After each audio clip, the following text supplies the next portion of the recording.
ব্রাহ্মণবাড়িয়ার নাসিরনগরে রাতের আধারে ডাকাতি এবং পরবর্তীতে বিষ প্রয়োগ করে পুকুরের সব মাছ নিধন করেন।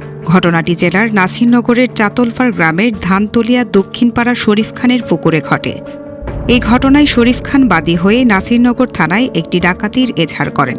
এজাহার সূত্রে ও ভুক্তভোগীদের থেকে জানা যায়, গত 2 বছর আগে বাদী শরীফ খান 6 শতকের একটি পুকুর 3 বছরের জন্য ইজারা নেন। প্রতিবারের নেই তারা রাতে পুকুর থেকে মাছ ধরছিল। মাছ ধরার এক পর্যায়ে একদল ডাকাত দেশীয় অস্ত্রশস্ত্র নিয়ে তাদের জিম্মি করে। ডাকাত দলের মূল হোতা আমিনুল ইসলাম টিটু তার দলবল নিয়ে ড্রামে ও ক্যারেটে থাকা সকল মাছ ডাকাতি করে নিয়ে যায় এবং পুলিশকে জানালে হত্যা করে লাশ গুম করার হুমকি প্রদান করেন। সাবির হোসেনের নেতৃত্বে 15 থেকে 16 জন লোক আমার গলায় দেশীয় অস্ত্র ধরে মাছগুলো নিয়ে যায়। নেওয়ার পর আমরা যদি কোনো মামলা করি বা পুলিশকে জানাই, তারপরে আমাদেরকে মেরে ফেলার হুমকি দিই। এবারে আমরা এই নাসিরনগর থানায় মামলা দায় করলে পুলিশ তদন্ত আসে। তদন্ত আসার পর এদিন রাত্রেই এই ডাকাত দল বাহিনী আমার এই পুকুরের মাছ বিষ দিয়ে মেরে ফেলে। আমার স্বামী মাছ চাষ করছে, মাছ আমরা তুললে বিষ দিতেছি, এর আয় আসে এরা দাও কাশি বললাম লইয়া এসে আমার স্বামীরে ধরে রাখছে, ধরে রাখতে সব মাছ লইয়া গেছে। পরে ঘটনাস্থলে পুলিশ উপস্থিত হলে তারা বিষয়টি স্থানীয়ভাবে মীমাংসা করতে পরামর্শ দান করেন। পরে পুলিশ চলে গেলে সেদিন রাতে আবারও একই ডাকাত দলের মূল হোতা পুকুরে বিষ প্রয়োগ করে সকল মাছ মরে ভেসে ওঠে। আমরা পুকুর থেকে সাবিরের লোকজন লইয়া মাছ ডাকাতি করে লইয়া গেছে। আমরা মামলা করার পরে পুকুরে বিষ ঢেলে দিছি। পরে আমার ভাই মাছ মারছিল প্রায় 9 মণ মাছ মারার পরে সাবিরের নেতৃত্বে সাবিরের ভাই বাতিজা এরা এসে সেরা মাছটি ডাকাতি করে চিন্তা করে নিয়ে গেছে।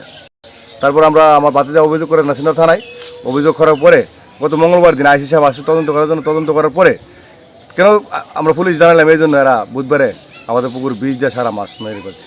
সাবিরের নেতৃত্বে 9 মণ মাছ তারা পুকুর পাড় থেকে মারা মাছ নিয়ে গেছে এবং এই বইলা গেছে, যদি তোমরা কোনো আইনগত ব্যবস্থা করো তাহলে তোমাদের অবস্থা খারাপ করুম। কেন প্রশাসন তদন্ত করে গেল, তারা রাত্রে বিষ দিয়া সম্পূর্ণ মাছ পুকুরে সম্পূর্ণ মাছ একবারে মাইরা ফেলছে। ভুক্তভোগীরা এলাকার গণ্যমান্য ব্যক্তিবর্গদের কাছে সুস্থ বিচারের দাবি জানান এবং সাব্বিরের ডাকাত দলকে আইনের আওতায় এনে সর্বোচ্চ ও যথার্থ বিচারের দাবি জানান প্রশাসনের ঊর্ধ্বতন কর্মকর্তাদের কাছে। একদল ডাকাত দেশীয় অস্ত্রশস্ত্র নিয়ে তাদেরকে জিম্মি করে তাদের কাছ থেকে মারধর করে প্রায় 9 মণ মাছ নিয়ে যায়। নাসিরনগর থানা ওসি মহোদয় বরাবর একটি অভিযোগ দায়ের করি। তদন্ত কাজ আইসি মহোদয় শেষ করে যাওয়ার পরে ডাকাত দলের সদস্যগণ আমাদেরকে হুমকি প্রদান করেন যে এই এলাকায় আমাদেরকে পুলিশ কয়দিন রাখতে পারে তা দেখে নিবে। আনুমানিক রাত 2টার পরে যে কোনো সময় আমাদের পুকুরে বিষ প্রয়োগ করে সকল মাছ মেরে ফেলা হয়। তারই ধারাবাহিকতায় চাতলপাড় থানার আইসি মহোদয়কে জানানো হয় এবং নাসিরনগর থানা ওসি মহোদয় বরাবর অভিযোগ দায়ের করার পরও আজ অবধি কোনো অভিযোগ আমলে নেওয়া হয় নাই, এফআইআর করা হয় নাই বা পুলিশ প্রশাসন থেকে নাসিরনগর থানার ওসি মহোদয় কোনো পুলিশ প্রশাসনকে ঘটনাস্থল পরিদর্শন করার জন্য এখন অবধি পাঠানো হয় নাই। জাতীয় টিভি নিউজ ডেস্ক।